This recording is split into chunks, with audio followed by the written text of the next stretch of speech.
মাছ ভাজা, মাছটা ছোটো ছোটো করে ভাজিয়েছি, এই ছোটো ছোটো করে বড়ো বড়োই ভাজিয়ে দিয়েছি, দিয়ে এরকম কাঁচি ডুবে ক্যাচ ক্যাচ করে কাটিয়ে দিয়েছি, পিস পিস করে দিয়েছি, বড়ো বড়ো মাছ ছিল তো তার জন্য। আর এখানে মশলা,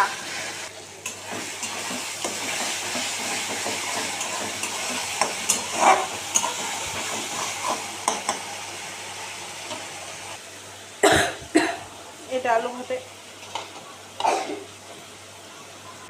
মাছটা ঝুলে দিয়ে খাচ্ছি।